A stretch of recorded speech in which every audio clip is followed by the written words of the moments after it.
Friends എല്ലാവർക്കും നമസ്കാരം. എല്ലാവരും കാത്തിരിക്കുന്ന നിങ്ങളുടെ ഇഷിതയുടെയും മഹേഷിൻ്റെയും ഇന്നത്തെ കഥയിലേക്ക് ഏവർക്കും സ്വാഗതം. എല്ലാവർക്കും നല്ലൊരു ദിവസം ആശംസിച്ചുകൊണ്ട് നമുക്ക് ഇന്നത്തെ കഥയിലേക്ക് പോകാം കേട്ടോ.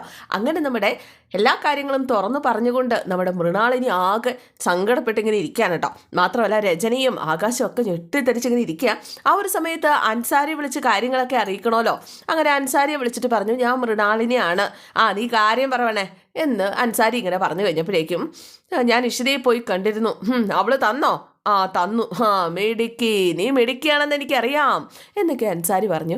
അപ്പോഴേക്കും മൃണാളിനി പറഞ്ഞു, തന്നത് തല്ലാന്ന് മാത്രം, എന്നിട്ട് നടന്ന കാര്യങ്ങളൊക്കെ ഇങ്ങനെ പറയാം. അപ്പോഴേക്കും അൻസാരി പറഞ്ഞു, ഇനി അവളുടെ കാര്യങ്ങൾ ഞാൻ ഏറ്റു. ഇനി ഒരു കാരണവശാലും അവൾ പുറത്ത് നിൽക്കില്ല, അവൾ അകത്തായിരിക്കും, പോലീസ് സ്റ്റേഷനകത്ത്. അവളെ വരുതിയിലാക്കാനുള്ള വഴിയേ എനിക്കറിയാം. രേഖകൾ അവളുടെ കയ്യിലുണ്ടെന്ന് തന്നെയല്ലേ അവൾ പറഞ്ഞത്? അതെ, അതവൾ കോടതിക്ക് കൈമാറുന്നും പറഞ്ഞു. അവളെ ഒരു നടക്കി പോവില്ല എന്നൊക്കെ പറഞ്ഞുകൊണ്ട് അൻസാരിദാസ് പോലീസിനെ വിളിച്ചിട്ട് നമ്മുടെ ഇഷിതയെ അറസ്റ്റ് ചെയ്യാൻ വേണ്ടിയിട്ട് പറയുകയാണ്. അങ്ങനെ ഇഷിത ഹോസ്പിറ്റലിൽ ഇങ്ങനെ ഇരിക്കുന്ന സമയത്ത് ഡോക്ടർ അരികിലേക്ക് സിസ്റ്റർ സോഫി കയറി വരികയാണ്. അപ്പോൾ ഈ സോഫിയെ വിലക്കെടുത്തിട്ടുണ്ടായിരുന്നു നമ്മുടെ വിനോദ്. അറിയാലോ, ഭയങ്കര കൂട്ടായിട്ട് നിന്ന സോഫിയാണ്. പക്ഷേ ഇഷിതയെ കാണുമ്പോൾ ഒരു പരുങ്ങലും കുറ്റബോധവും പഴയൊരു ചിരിയോ പ്രസരിപ്പോ ഒന്നും ഇല്ല. അതുകൊണ്ട് തന്നെ തനിക്ക് ഇവിടെ ഉള്ളവർ തന്നെ ചതിക്കുമെന്നും ഇഷിതയ്ക്ക് മനസ്സിലായിരുന്നു. അങ്ങനെ നമ്മുടെ ഇഷിത സോഫിയെ കണ്ടു കഴിഞ്ഞപ്പോഴേക്കും, എന്തു പറ്റി സോഫി, ഇപ്പോൾ ഒരു പ്രസരിപ്പില്ലായ്മ? എന്നെ ശത്രുവായിട്ട് പ്രഖ്യാപിച്ചോ? എനിക്കെതിരെ നടക്കുന്ന ഗൂഢാലോചനയ്ക്ക് അറിയുന്നുണ്ടല്ലോ അല്ലേ? ഉണ്ട് മാഡം. എന്നെ ശത്രുവായിട്ട് പ്രഖ്യാപിച്ചിട്ടൊന്നും ഇല്ലല്ലോ അല്ലേ? അപ്പോഴേക്ക് സോഫി അന്തം വിട്ടിങ്ങനെ നിൽക്കുക കേട്ടോ. അപ്പോൾ ഇഷിത പറഞ്ഞു, ഞാൻ വെറുതെ പറഞ്ഞതാടോ, അല്ല എൻ്റെ വിവാഹമാണ്, താൻ വരില്ലേ? അല്ലാതെ ഇവിടെ എനിക്കൊരു ബെസ്റ്റ് ഫ്രണ്ടായിട്ട് താനേ ഉള്ളൂ, താനൊരു കാര്യം ചെയ്യുക, എന്നെ ഹൽദിയാണ്, ഹൽദിക്ക് അങ്ങ് പോരെ കൂടാ. അപ്പോഴേക്ക് സോഫി തല കുലുക്കുകയാണ്. മാത്രമല്ല ശോഭയുടെ കാര്യങ്ങളൊക്കെ തനിക്കറിയാലോ, കാരണം ശോഭയുടെ വീട്ടിൽ എൻ്റെ ഒപ്പം വന്നയാളാണല്ലോ താന്. അപ്പോഴേക്കും ഈ സോഫി തല കുലുക്കുകയാണ് കേട്ടോ. സോഫി എന്നിട്ട് അവിടെ നിന്ന് പോയി സോഫി ഒന്ന് ഇരുത്തി നോക്കുകയാണ് നമ്മുടെ ഈശ്വരിക്ക് ഏകദേശം സോഫിയുടെ ആ ഒരു കാര്യങ്ങളൊക്കെ മനസ്സിലായി കഴിഞ്ഞു. ഒരുപക്ഷേ സോഫിയുടെ ദാരിദ്ര്യം ആരെങ്കിലും മുതലെടുത്തതാവാന്ന് ഇഷിതയ്ക്ക് അറിയാം. അങ്ങനെ ഇരിക്കുന്ന സമയത്താണ് നമ്മുടെ അൻസാരിയുടെ വിളി. അൻസാരി ഇഷിതയെ അറസ്റ്റ് ചെയ്യാനായിട്ട് പോലീസിനെ ആ ഹോസ്പിറ്റലിൻ്റെ മുന്നിൽ എത്തിച്ചിട്ടുണ്ട്. എന്നിട്ടാണ് അൻസാരി ഇഷിതയെ വിളിക്കുന്നത്. ഇഷിതയല്ലേ, ഞാൻ മന്ത്രി അൻസാരി. അപ്പോഴേക്കും അറിയാം സാർ, പറഞ്ഞോ എന്ന് പറഞ്ഞുകൊണ്ട് നമ്മുടെ ഇഷിത ഒരു കൂളായിട്ട് തന്നെ സംസാരിക്കുകയാണ്. എന്തായാലും നമ്മൾ ശത്രുക്കളായതുകൊണ്ട് എനിക്കൊന്നും നേടാനില്ല അൻസാരി പറഞ്ഞപ്പോൾ ഇഷിത പറഞ്ഞു, ശത്രുക്കളില്ലാത്ത ലിസ്റ്റാണ് എൻ്റെ കയ്യിലുള്ളത്, അതിൽ മിനിസ്റ്ററുടെ പേരുമുണ്ട്. നല്ല കാര്യം, വിവാഹമായി അല്ലേ? എന്നെ ക്ഷണിക്കുന്നില്ലേ? ക്ഷണിക്കാതിരിക്കാൻ കാരണങ്ങളൊന്നുമില്ല, ഞങ്ങൾ ബന്ധുക്കൾ മാത്രം പങ്കെടുക്കുന്ന വിവാഹമാണ്, അതുകൊണ്ടാണ് വിളിക്കാതിരുന്നത്. ആയിക്കോട്ടെ, ഞാൻ പ്രധാനപ്പെട്ട കാര്യം പറയാൻ വേണ്ടിയിട്ടാണ് വിളിച്ചത്. പോലീസ് പുറത്ത് കാത്തു നിൽക്കുന്നുണ്ട്, അവർക്ക് അവരുടേതായ കാരണങ്ങളുണ്ട്. മന്ത്രി എന്ന നിലയിൽ ആതിരയുടെ അച്ഛൻ്റെ അമ്മയുടെയും പരാതി കിട്ടിയിട്ടുണ്ട്. അവരുടെ മകളെ സർജറി ചെയ്ത് കൊല്ലാൻ ശ്രമിച്ചു. ഞാൻ ജീവൻ രക്ഷിക്കാനേ ശ്രമിച്ചിട്ടുള്ളൂ. എന്നിട്ട് രക്ഷപ്പെട്ടോ? ഇതുവരെ രക്ഷപ്പെട്ടു എന്ന് പറയാനായിട്ടില്ല. അല്ല, പോലീസ് വന്ന് നിൽക്കുന്നത് എന്തിനാണെന്ന് അറിയാമോ? അപ്പോൾ ഇഷിത പറഞ്ഞു, അറിയില്ല. അതെ, പോലീസ് വന്ന് നിൽക്കുന്നത് ഇഷിതയെ അറസ്റ്റ് ചെയ്യാൻ വേണ്ടിയിട്ടാണ്. വിവാഹം നടക്കണോ വേണ്ടയോ എന്നുള്ള ആ ഒരു ചോദ്യം ഈ ഇഷിതയുടെ ഉത്തരത്തിലുണ്ട്. ഞാൻ ചോദിക്കാൻ പോവുകയാണ്. ശോഭി ഏൽപ്പിച്ച ആ തെളിവുകൾ എനിക്ക് കൈമാറണം, എങ്കിൽ അറസ്റ്റ് ഉണ്ടാവില്ല, വിവാഹവും മുടങ്ങില്ല. തീരുമാനിക്കാം, ഇഷിതയ്ക്ക് തന്നെ തീരുമാനിക്കാം. 5 മിനിറ്റ് കഴിഞ്ഞ് വിളിക്കാം. അപ്പോൾ ഇഷിത പറഞ്ഞു, 5 മിനിറ്റ് കാത്തിരിക്കണ്ട, ഇപ്പം തന്നെ പറയാം. അതെ, തെളിവുകൾ ഇല്ലെന്ന് ഞാൻ പറഞ്ഞാൽ നിങ്ങളത് വിശ്വസിക്കില്ല. ഇനി ഉണ്ടെങ്കിൽ തന്നെ ഞാനത് കൈമാറാനൊട്ട് ഉദ്ദേശിക്കുന്നുമില്ല. പിന്നെ നിങ്ങളുടെ ആജ്ഞ അനുസരിക്കുന്ന പോലീസുകാരാണ്. എന്തായാലും രാജഭരണമൊന്നും അല്ല, ജനാധിപത്യ ഭരണമാണ്. പക്ഷെ നിങ്ങൾ കാണിക്കുന്നത് രാജഭരണത്തിൻ്റെ കീഴിലുള്ള കാര്യങ്ങളാണ്. അതുകൊണ്ട് നിങ്ങളുടെ പ്രജകൾ നിങ്ങൾ അനുസരിക്കും, നിങ്ങളുടെ അടിമകളാണ് അവർ. അതുകൊണ്ട് നിങ്ങൾ പറഞ്ഞതുകൊണ്ട് പോലീസ് വരും, എന്നെ അറസ്റ്റ് ചെയ്യും. ആയിക്കോട്ടെ, നിർത്തടി, കയറി അങ്ങ് നേരങ്ങുള്ളോ നീ? അപ്പോഴേക്കും ഇഷിത പറഞ്ഞു, എടി പൊടി എന്നൊക്കെ വിളിക്കാനേ താൻ സൃഷ്ടിച്ച 2 മക്കളില്ലേ, പിന്നെ അല്ലെങ്കിൽ തൻ്റെ ഭാര്യയില്ലേ, താൻ പോയി അവരെ വിളിക്കാം, കാണിച്ചു തരാടി ഞാൻ എന്ന് പറഞ്ഞ് ഇഷിത നമ്മുടെ അൻസാരി കോള് കട്ട് ചെയ്തു കേട്ടോ. ഇഷിത അങ്ങനെ ഇരിക്കുകയാണ്. എന്തായാലും അൻസാരി പുറത്ത് നിൽക്കുന്ന പോലീസിനെ വിളിച്ച് കാര്യങ്ങളൊക്കെ പറഞ്ഞു. അയാൾ സർ എന്ന് പറഞ്ഞ അടിമയെ പോലെ എല്ലാം അനുസരിക്കാനായിട്ട് അകത്തേക്ക് കയറി പോവാണ്. എന്തായാലും പോലീസ് അകത്ത് കയറി വന്നു കഴിഞ്ഞപ്പോഴേക്കും ഇഷിത വളരെ കൂളായിട്ട് ഞാൻ താങ്കളെ വെയിറ്റ് ചെയ്തിരിക്കുകയായിരുന്നു. അറസ്റ്റ് വാറണ്ട് ഉണ്ട്, ആയിക്കോട്ടെ നമുക്ക് പോകാലോ എന്നും പറഞ്ഞ് ഏതാണ്ട് ടൂറിന് പോകുന്ന ഒരു മൂഡിലാണ് നമ്മുടെ ഇഷിത പോലീസിനൊപ്പം പോകുന്നത്. എല്ലാവരും നോക്കി നിൽക്കെ ഇഷിതയെ പോലീസ് വണ്ടിയിൽ കയറ്റി കൊണ്ടുപോവുകയാണ്. സോഫി പോലും നോക്കി നിൽക്കുകയാണ് കേട്ടോ. സോഫിക്കൊരു കുറ്റബോധം ഇങ്ങനെ നിറഞ്ഞു നിൽക്കുകയാണ്. ഇതേ സമയം നമ്മുടെ പ്രിയാമണി തിരക്കിട്ട് ഓരോ ജോലികളിലാണ്. പ്രഭുമാഷ ടി വിയും കണ്ടുകൊണ്ട് അവിടെ ഇരിപ്പുണ്ട് കേട്ടോ. പെമ്പിള്ളാരെന്നും പറഞ്ഞ് 2 ഉണ്ട്. വഴിക്ക് തിരിഞ്ഞു നോക്കത്തില്ല എന്നൊക്കെ പ്രിയാമണി പുറപ്പുറക്കുന്നുണ്ട്. അപ്പോഴേക്കും നമ്മുടെ സുജിമോൾ അങ്ങോട്ടേക്ക് വന്നു. ഞാൻ തിരിഞ്ഞു നോക്കിയില്ലോ. അയ്യോ, നീ അടുക്കളയിലേക്കല്ലേ തിരിഞ്ഞു നോക്കിയത്? എന്തെങ്കിലും കഴിക്കാനുണ്ടോയെന്നറിയാൻ. കഴിച്ചേ മുഖം ചക്ക പോലെ ആയി കേട്ടോ. അപ്പോഴേക്കും അശ്വത വന്നു. അമ്മേ, ഇന്നും നാളെ ഈ ഫുഡ് ഇവന്റ് മാനേജ്മെന്റ് അല്ലേ, അവരെത്ര പേരുണ്ടെന്ന് ചോദിക്കുക. ഇടി, നിനക്കത് കണക്കൂട്ടി പറഞ്ഞാൽ പോരെ? കൂട്ടിക്കഴിഞ്ഞാൽ ഒരെണ്ണം അധികം പറഞ്ഞോ? അതെന്തിനാ? സുചിത്ര ഒന്നിലും നിൽക്കില്ല, പോവല്ലേമ്മ ഒന്ന്. അപ്പോഴേക്കും മഹേശ്വരി കയറി വന്നു. ഓഡിറ്റോറിയത്തിൻ്റെ കാര്യം എന്തായി? അതൊക്കെ നേരത്തെ ബുക്ക് ചെയ്തതല്ലേ. അതല്ല, അവിടുത്തെ സൗകര്യങ്ങളൊക്കെ നോക്കിയോ? അമ്മ പറഞ്ഞ എല്ലാ ഫെസിലിറ്റീസും അവിടെയുണ്ട്. എന്തായാലും നമ്മുടെ പ്രഭുമാഷ് പതുക്കെ ഇരുന്ന് മയങ്ങാണ് കേട്ടോ. അച്ഛൻ ഈ സമയത്തിരുന്ന് ഉറങ്ങുവാണോ? എന്താ മാഷെ, വല്ലായിക ഉണ്ടോ? മനസ്സിന് എന്തോ ഒരു മടുപ്പ്. അത് വിവാഹത്തിൻ്റെ കാര്യം ഓർത്തിട്ടായിരിക്കും. ആ പ്രഷർ വല്ലതും കൂടിയോ? അപ്പോഴേക്കും മനസ്സിനെ ഓടി വന്നു കേട്ടോ. പ്രിയാമണി, ബ്രഹ്മാഷേ, നമ്മുടെ ഇഷിത എന്നൊക്കെ പറഞ്ഞുകൊണ്ട് ഭയങ്കര പേടി അഭിനയിച്ചുകൊണ്ട് അങ്ങോട്ടേക്ക് മനസ്സിന് വരികയാണ് കേട്ടോ. എന്ത് പറ്റി? ടി വി ഒന്ന് വെച്ച് നോക്കിയേ. അപ്പോൾ ടി വിയിൽ ഇഷിതയെ അറസ്റ്റ് ചെയ്തതിൻ്റെ വാർത്തയാണ് കേട്ടോ. ആകെ പേടിച്ചുകൊണ്ട് പ്രിയാമണിയും അതുപോലെ തന്നെ പ്രഭുമാഷും ഞെട്ടി ഇങ്ങനെ നിൽക്കുക. മാത്രമല്ല, ഇതിനെ ചൊല്ലി മന്ത്രി അൻസാരിയുടെ ഒരു പ്രതികരണം കൂടി ടി വിയിൽ ഇങ്ങനെ കാണിക്കുന്നുണ്ട് കേട്ടോ. ആതിര എന്ന പെൺകുട്ടിയോട് ഇഷിതയ്ക്ക് വ്യക്തിവൈരാഗ്യം ഉണ്ടായിരുന്നു, അതുകൊണ്ടാണ് ഇങ്ങനെയൊക്കെ ഇഷിത ചെയ്തത്, ഇഷിത കുറ്റക്കാരിയാണ് എന്ന് സമർത്ഥിക്കുന്ന രീതിയിലാണ്. മാത്രമല്ല, ഈ ആതിരയുടെ അച്ഛനും അമ്മയും മുഖ്യമന്ത്രിക്കും ഈ മന്ത്രിക്കും നൽകിയ പരാതിയുടെ അടിസ്ഥാനത്തിലാണ് ഇപ്പോൾ അറസ്റ്റ് നടത്തിയിരിക്കുന്നത് എന്നൊരു പ്രതികരണമൊക്കെ ആയിട്ട്. എന്തായാലും മന്ത്രിയൊക്കെ ഇടപെട്ട കേസായതുകൊണ്ട് തന്നെ ഇനി ജാമ്യം കിട്ടുമോ എന്നൊരു പേടി വീട്ടുകാർക്ക് എന്തായാലും ഉണ്ടായി. ഇത് വലിയൊരു പ്രശ്നമാണ് എന്നും അവർക്ക് മനസ്സിലായി കേട്ടോ. എന്തായാലും നമ്മുടെ പ്രിയാമണിക്ക് ടെൻഷൻ കൂടി തലകറങ്ങി വീണിട്ടുണ്ട്. എല്ലാവരും കൂടി പേടിച്ച് ഇളയമേ എന്നൊക്കെ വിളിച്ചുകൊണ്ട് സുജിയും അമ്മ എന്നൊക്കെ വിളിച്ചുകൊണ്ട് മുഖത്ത് വെള്ളമൊക്കെ തളിക്കുകയൊക്കെ ചെയ്യാണ്, എഴുന്നേൽപ്പിക്കാനുള്ള ശ്രമത്തിലാണ്. ഇതേ സമയം നമ്മുടെ ഇഷിതയെ പോലീസ് സ്റ്റേഷനിലേക്ക് എത്തിച്ചിട്ടുണ്ട്. ഇതിനു മുമ്പും ഇഷിത ഇതേ പോലീസ് സ്റ്റേഷനിലേക്ക് എത്തിയിട്ടുണ്ട്. എന്തായാലും ഇഷിതയോട് പോലീസുകാരൻ ചോദിച്ചു, വീട്ടിലറിയിക്കണോ? ഇതിനൊരു തിരക്കഥയില്ലേ? എന്തായാലും ഇതിൻ്റെ ഒരു വാർത്തയൊക്കെ ടി വിയിലൊക്കെ വന്നിട്ടുണ്ടാവുമല്ലോ, അപ്പോൾ എല്ലാവരും അറിഞ്ഞിട്ടുണ്ടാകും. തിരക്കഥ പോലെ തന്നെ നടക്കട്ടെ. ഡയറക്ടർ ആരോഗ്യമന്ത്രിയല്ലേ, അടുത്ത സീൻ വായിച്ച് പറട്ടോ.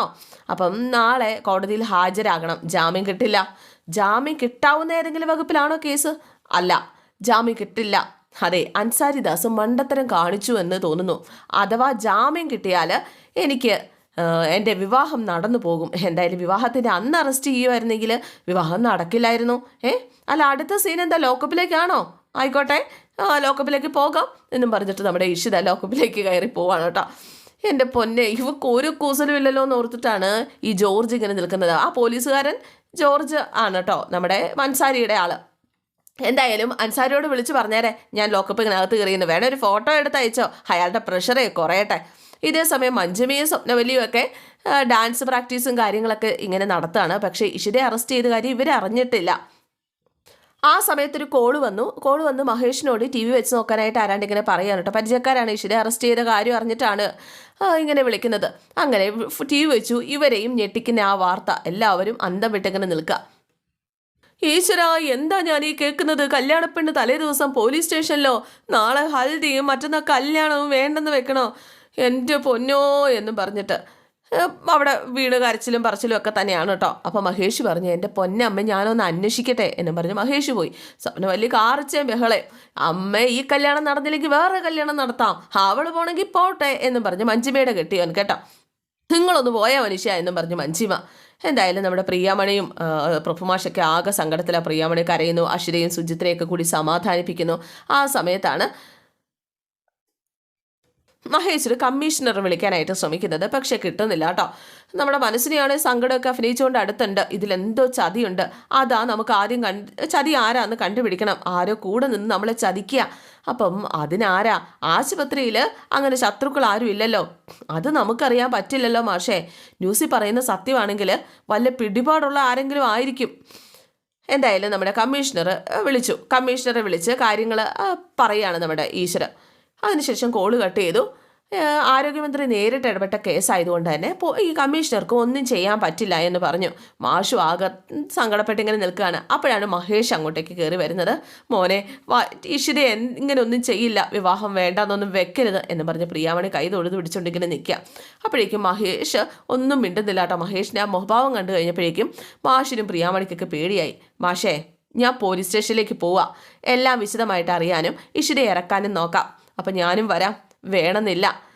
അല്ല, ഞാൻ വരാം, എന്നെ കാണുമ്പോൾ മോൾക്കൊരാശ്വാസമാകും. അപ്പോൾ മഹേശ്വർ പറഞ്ഞു ഞാനും വരാം. മോൻ വരണ്ട, ഞങ്ങൾ പോയിട്ട് വരാം എന്ന് പറഞ്ഞുകൊണ്ട് നമ്മുടെ മാഷ പ്രിയാമണിയോട് ധൈര്യമായിട്ടിരിക്കുക എന്നൊക്കെ പറഞ്ഞുകൊണ്ട് അങ്ങ് പോവാണ്. പ്രിയാമണി എന്നിട്ട് കരച്ചിലൊന്നും നിർത്തിയില്ല. മഹേഷിനും ബാക്കിയുള്ളവരും സമാധാനിപ്പിച്ചുകൊണ്ടിരിക്കുകയാണ്. മനസ്സിനെയാണെങ്കിൽ മനസ്സിൽ സന്തോഷിച്ചുകൊണ്ട് ഇങ്ങനെ തൊട്ടരികിൽ തന്നെ നിൽപ്പുണ്ട്. എന്തായാലും പോലീസിനെ വിളിച്ച് ഡോക്ടർ അൻസാരി കാര്യങ്ങളൊക്കെ ഡോക്ടർ അൻസാരി അല്ല, നമ്മുടെ മന്ത്രി അൻസാരി കാര്യങ്ങളൊക്കെ ഇങ്ങനെ തിരക്കാണ്. ഇല്ല സാർ, ഇതുവരെ ആരും വന്നിട്ടൊന്നുമില്ല. അവളോട് ചോദിക്കാം, വഴങ്ങുമെന്നറിയില്ല. എന്തായാലും കോള് കട്ട് ചെയ്ത് കഴിഞ്ഞപ്പോൾ മഹാരാജാവായിരിക്കൂലേ വിളിച്ചത്, ഇങ്ങോട്ടൊക്കെ എഴുന്നള്ളുന്നുണ്ടാവോ? ഞാൻ മര്യാദയ്ക്കാണ് സംസാരിച്ചത്, പോലീസുകാരൻ്റെ ഡയലോഗ് നിനക്ക് കേൾക്കണോടി എന്ന് ചോദിച്ചുകൊണ്ട് അയാൾ. അപ്പോഴേക്കും കേൾക്കാലോ, പോലീസുകാരൻ്റെ ഡയലോഗ് കേൾക്കണം, എന്താ വേണ്ടെന്ന് വെച്ചോ. അപ്പോഴേക്കും മഹേഷ് പുറത്തെത്തിയിട്ടുണ്ട്. മോനെ മഹേഷേ, സംസാരിക്കില്ലേ, എനിക്കെന്തോ മനസ്സിനൊരു തളർച്ച എന്ന് മാഷ് പറഞ്ഞപ്പോഴേക്കും മഹേഷ് പറഞ്ഞു ഞാൻ സംസാരിച്ചോളാം, നമ്മൾ അതിനു വേണ്ടി തന്നെയല്ലേ വന്നത്, പേടിക്കൊന്നും വേണ്ട എന്ന് പറഞ്ഞുകൊണ്ട് മഹേഷ് അകത്തേക്ക് കയറി പോവാണ്. അപ്പോഴേക്കും ഇഷിത ലോക്കപ്പിൽ ഇങ്ങനെ കിടക്കുന്നത് കണ്ടു. അപ്പോൾ മഹേഷ് ഇങ്ങനെ നോക്കി. മഹേഷിൻ്റെ മനസ്സിൽ ഇഷിതയോട് സഹാനുഭൂതിയും അതുപോലെ തന്നെ ആ മുഖത്തെ സങ്കടഭാവം ഒക്കെ നമ്മുടെ ഇഷിതയും കാണുകയാണ്. അതുപോലെ തൻ്റെ അച്ഛൻ്റെ ആ മുഖമാണ് ഇഷിതയ്ക്ക് ഒട്ടും താങ്ങാനാവാത്തത്. ഇത് ഡോക്ടർ ഇഷിതയുടെ അച്ഛനാണ്.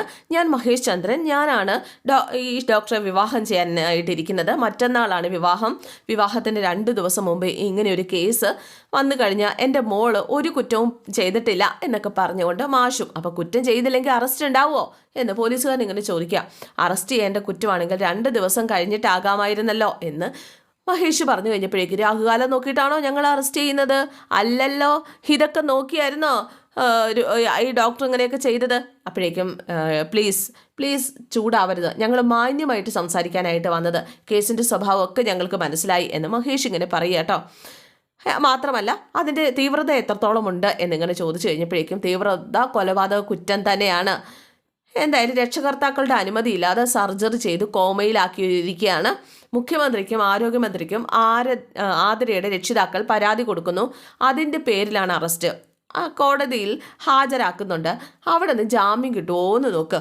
അപ്പം സെക്ഷൻ ഏതൊക്കെയാണെന്ന് ചോദിച്ചപ്പോഴേക്കും കൊലപാതക ശ്രമം തന്നെയാണ്.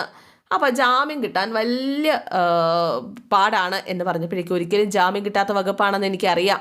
അപ്പോഴേക്കും പ്രഭുമാഷി ചോദിച്ചു ഞാനൊന്ന് മോളെ കണ്ടോട്ടെ. അതിനെന്താ, കണ്ടോളൂ. ഏതായാലും ഇഷിതയ്ക്കരികിലേക്ക് ഈ പ്രഭുമാഷി ചെന്ന് കഴിഞ്ഞപ്പോഴേക്കും അച്ഛൻ എന്തിനാ വന്നത്? അപ്പോഴേക്കും ഈ മാഷ് പറഞ്ഞു എനിക്കങ്ങനെ വീട്ടിലെല്ലാം അറിഞ്ഞിട്ട് വരാതിരിക്കാൻ പറ്റുമോ? ഗൂഢാലോചനയാണ് അച്ഛാ. മോള് വിഷമിക്കുമൊന്നും വേണ്ട, മുറ പോലെ വിവാഹം നടക്കും, മോള് പേടിക്കേ വേണ്ട. പോലീസിനോട് സംസാരിച്ചപ്പോൾ കാര്യമായ വകുപ്പൊന്നും ഇട്ടിട്ടില്ലെന്നാണ് പറഞ്ഞത്. 2-3 മണിക്കൂർ കഴിയുമ്പോൾ വിടുവായിരിക്കും, ആരെങ്കിലും കൊണ്ട് വിളിപ്പിക്കാം, മോള് സങ്കടപ്പെടാതിരിക്കുക. അപ്പോൾ അച്ഛൻ ഇവിടെ നിൽക്കണ്ട, മഹേഷ് ഉണ്ടല്ലോ, അച്ഛൻ പൊക്കോ. അപ്പോഴേക്കും മഹേഷ് അങ്ങോട്ടേക്ക് വന്നു. അച്ഛനെ വേഗം കൊണ്ടുപോയിക്കോളൂ എന്ന് മഹേഷിനോട് പറഞ്ഞു. അപ്പോഴേക്കും മാഷ് വണ്ടിയിൽ പോയിരുന്നോ, ഞാൻ സംസാരിച്ചിട്ട് ഞാൻ വന്നേക്കാം, മാഷ് എന്നാ കീയ എന്ന് പറഞ്ഞ് കീ അങ്ങോട്ട് കൊടുക്കുക. മാഷ് സങ്കടത്തോടു കൂടി അവിടെ നിന്ന് പോവാണ്. മഹേഷ് ചോദിച്ചു ടെൻഷനായോ? ഒരിക്കലുമില്ല. കഴിക്കാൻ എന്തെങ്കിലും? വേണ്ട, കഴിക്കാനൊന്നും വേണ്ട. ലൂപ്പ് ഹോൾ ഇല്ലാത്ത കേസാണ് എന്ന് പറഞ്ഞപ്പോൾ ഊഹിക്കാം, ഞാൻ പുറത്ത് വരാതിരിക്കാനുള്ള സെക്ഷൻസ് ആണെന്നും എനിക്കറിയാം. അപ്പോൾ ഇതിൻ്റെ പിന്നിലെ ഗൂഢാലോചനയെക്കുറിച്ച് എന്തെങ്കിലും? ആരോഗ്യമന്ത്രി അൻസാരി ദാസ് തന്നെയാണ്, അയാൾ തന്നെയാണ് അയാളുടെ ഭാര്യയുടെ ഹോസ്പിറ്റൽ. അപ്പോൾ എനിക്കറിയാം എല്ലാ തരികിടയും നടക്കുന്ന ഇടം. കോവിഡ് വരെ വിറ്റ് കാശാക്കിയവരാണവർ. അതെ, ഇതെല്ലാം അറിയാവുന്ന ഒരാളാണ് ശോഭി ഇപ്പം ജയിലിലാണ്. 2 പ്രാവശ്യം അയാൾ ജയിലിൽ ചാടിയിരുന്നു. അന്ന് മന്ത്രിയുടെ ഹോസ്പിറ്റലിൽ മന്ത്രിയുടെ ഹോസ്പിറ്റലിനെതിരെ ശോഭി ശേഖരിച്ച ആ തെളിവുകൾ എൻ്റെ പക്കലുണ്ട് എന്ന് അവർ വിശ്വസിക്കുന്നുണ്ട്. അതിനു വേണ്ടിയിട്ടാണ് അറസ്റ്റിന് മുമ്പ് എന്നെ മന്ത്രി വിളിച്ചിരുന്നു. ആ നമുക്ക് നോക്കാം. പിന്നെ ഒരു ജീവൻ രക്ഷിക്കാനുള്ള എൻ്റെ ശ്രമം തെറ്റാണെന്ന് കോടതി പറഞ്ഞാൽ ആ കുറ്റം ഞാൻ ഏറ്റെടുക്കാൻ തയ്യാറാണ് എന്ന് ഈശ്വര പറഞ്ഞു കഴിഞ്ഞപ്പോഴേക്കും മഹേഷ് പറഞ്ഞു, നമുക്ക് ശ്രമിക്കാം, താൻ പേടിക്കണ്ട, ഞാൻ കൂടെയുണ്ട് എന്ന മഹേഷിൻ്റെ ആ വാക്കുണ്ടല്ലോ, ശരിക്കും ഈശ്വരയ്ക്ക് ഒരു ധൈര്യം തന്നെയായിരുന്നു, ഇങ്ങനെ ഒരാളെ കൂടെ ഉണ്ട് എന്ന് പറഞ്ഞല്ലോ.